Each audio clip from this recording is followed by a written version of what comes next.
Masih bersama saya Budiman Tanrujo di Satu Meja The Forum. Mas Yandri, jadi banyak publik sekarang masih menunggu putusan MK. Nah, Koalisi Indonesia Maju bagaimana mengantisipasi apakah putusan dari MK ini bisa berpotensi untuk cawapres dari Gibran? Ya, pertama kami tidak berandai-andai yang belum terjadi ya. Oke. Itu pasti tidak akan kami lakukan.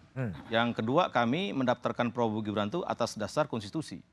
Yaitu Undang-Undang Pemilu dan terakhir itu putusan Mahkamah Konstitusi dipolapi oleh KPU melalui PKPU, perubahan PKPU dan sudah disetujui oleh Komisi 2, ya kan? Artinya tidak ada yang perlu dipersoalkan. Dan kami hakul yakin yang kami daftarkan itu tidak ada persoalan dan insya Allah akan ditetapkan sebagai pasangan capres dan cawapres dan insya Allah sebagai pemenang, Mas Budiman. Jadi tidak ada yang kami lakukan. Kalaupun hari ini ada majelis kehormatan MK, ya silakan berjalan sendiri. Tapi yang pasti keputusan perintah Undang-Undang Dasar 45 itu putusan Mahkamah Konstitusi itu final dan mengikat. Harus segera dilaksanakan dan tidak berlaku surut. Ya. Artinya tidak ada lagi keraguan buat kami, pasangan Prabowo Gibran tetap akan menjadi pasangan resmi kontestasi Pilpres tahun 2024. Bang Nurdin, gimana antisipasi Golkar? MK ini tidak mengadili putusan. Tidak mengadili putusan, tapi dia mengadili proses. Kalau dalam prosesnya itu ada pelanggaran, maka itu konsekuensi kepada etik. Oleh karena itu maka KIB tidak ada keraguan sedikit pun tentang pasangan ini. Kalaupun nanti ada putusan yang berbeda dengan ini, itu tidak akan mempengaruhi. Ya, karena ini sudah masuk terus lah ya. Tidak akan berpengaruh, tidak akan berlaku surut. Tidak mempengaruhi legitimasi. Berlaku pada saat ditapkan kapan nggak tahu. Dia tidak mungkin lagi akan mempengaruhi daripada proses pendaftaran dan KIB tidak ada keraguan sedikit pun. Tapi saya ingin mengatakan begini Mas Budiman, bahwa ke depan ini seluruh komponen bangsa, anak bangsa, di instrumen manapun, instrumen politik, ASN, kekuasaan dan sebagainya, harus mencontoh sepak bola. Apa? Saya orang bola. Sepak bola? Fair play. Oh, Erick Thohir dong kalau gitu. Fair play. Enggak, ya? Itu bukan. Jadi gini, jangan kita selalu berpraduga bahwa Pak Jokowi karena anaknya. Coba kalau kemarin Erick Thohir mungkin ya. Iya. Kalau fair play, maka tidak akan ada anak dengan bapak, tidak akan ada tuan rumah maupun tanda. Semua dijalankan sesuai aturan. Baik. Khususnya KPU. KPU jangan sama sekali terpengaruh oleh siapapun. Kalau KPU ini ya bisa, bisa. Tapi oleh karena itu fair play. Kalau fair play adalah karena bangsa kita bangsa bola, ikuti fair play di bola. Bola. Mas Jarod, jadi harapan Anda dan antisipasinya terhadap MK Prof Jimli ini gimana? Iya, tadi itu kan berkutat apakah terjadi penyalahgunaan kekuasaan. Mas Budiman, saya ini teringat dengan nilai-nilai yang diajarkan oleh orang tua kita. Hati-hati loh nak terhadap godaan 3 ta. 1 tahta, kekuasaan, harta, wanita. Apa kaitannya? Nah begini, kaitannya kalau kau tergoda dengan tahta, dengan kekuasaan, maka kamu akan menghalalkan segala macam cara. Untuk mendapatkan kekuasaan itu. Tahta. Kalau harta? Harta, kalau kau tergiur dengan harta, maka kamu akan mengambil jalan pintas. Melakukan korupsi. Wanita, hati-hati. Itu ya. Capresnya nggak ada yang wanita? Bukan. Hati-hati terhadap godaan wanita yang akan menggoda kamu menyalahgunakan kekuasaan. Nah, terkait dengan putusan MK ini, ya kita tunggu. Tapi betul tadi bahwa dia tidak bisa mengadili putusan. Mungkin prosesnya. Yang dipertanyakan adalah prosesnya ini cacat. Kalau menurut saya. Kenapa?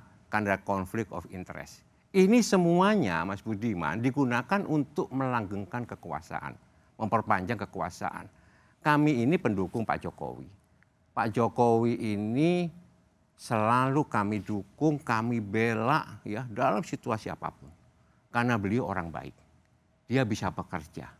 Tetapi kalau sampai ada pelanggaran-pelanggaran yang nanti akan membuat kemunduran demokrasi, tugas kami untuk mengingatkan. Mengingatkan dengan sebagai cara rasa sayang. Rasa sayang. Ya, supaya janganlah ditabrak-tabrak seperti itu. Hati-hati. Apa yang sudah dikerjakan selama 9 tahun jangan rusak oleh setitik nila. Baik, Mas Joko. Jadi harapan Anda ini kan masih ada satu batu sandungan atau apa soal MK yang bisa mengubah lagi konstelasi politik. Gimana Anda KSP mengantisipasi putusan MK ini? Ya biar aja keputusan itu. Apapun keputusan yang terjadi di MK atau keputusan politik seperti apa biarkan. Tetapi yang pasti dari kantor staf presiden clear, kita akan mengawal apa yang menjadi arahan Bapak Presiden. Salah satu yang menjadi arahan Bapak Presiden adalah ketika pertemuan dengan para pejabat kepala daerah kemarin. Bapak Presiden sangat jelas sekali mengatakan untuk memberikan dukungan dan bantuan penuh agar pemilu ini berjalan dengan fair dan dengan adil, transparan dan damai kepada KPUD Bawaslu. Jangan ada kepala daerah yang miring-miring. Maka kantor staf Presiden akan fokus untuk membackup seluruh elemen-elemen yang memastikan agar pemilu 2024 itu bisa berjalan dengan baik.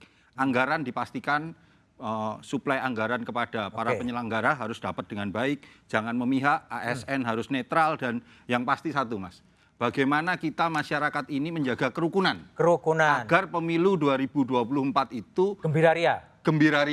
Agar pemilu 2024 itu betul-betul menjadi sarana agenda konstitusi untuk kita bisa bersama-sama melakukan regenerasi kekuasaan dengan damai. Baik, itu, Mas.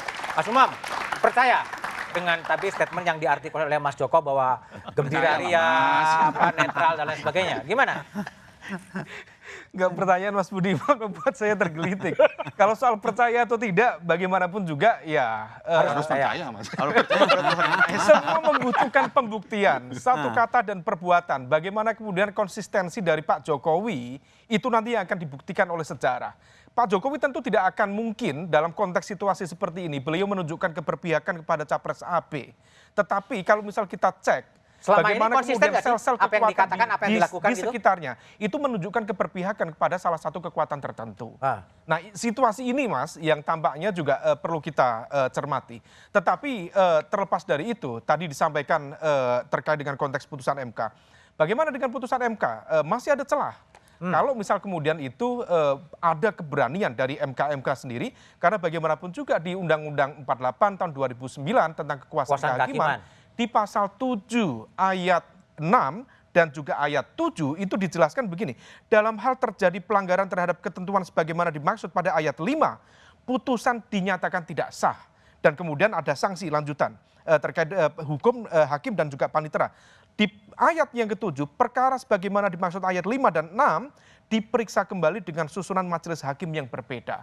Nah, tetapi problemnya memang ini menjadi sesuatu yang agak problematik karena situasinya 9 hakim sekarang terlaporkan dan kemudian bagaimana komposisi hakim baru. Nah, di atas semua itu ada rumus kekuasaan yang tampaknya sering dan juga barangkali agak relevan di Indonesia.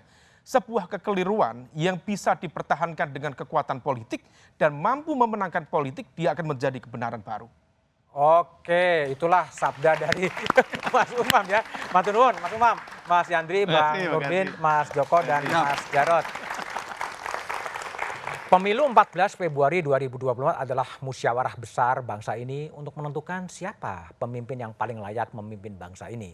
Namun, musyawarah panggung belakang yang diselimuti misteri dan kontroversi termasuk mengakali konstitusi menjadikan musyawarah besar bangsa ini menyisakan beban legitimasi bagi bangsa ini. Sejarah akan mencatat. Sukseskan pemilu 2024 dan pastikan tetap di Kompas TV, independen terpercaya untuk mengikuti perkembangannya. Demikian Satu Meja The Forum malam ini, sampai jumpa pekan depan. Selamat malam dan terima kasih.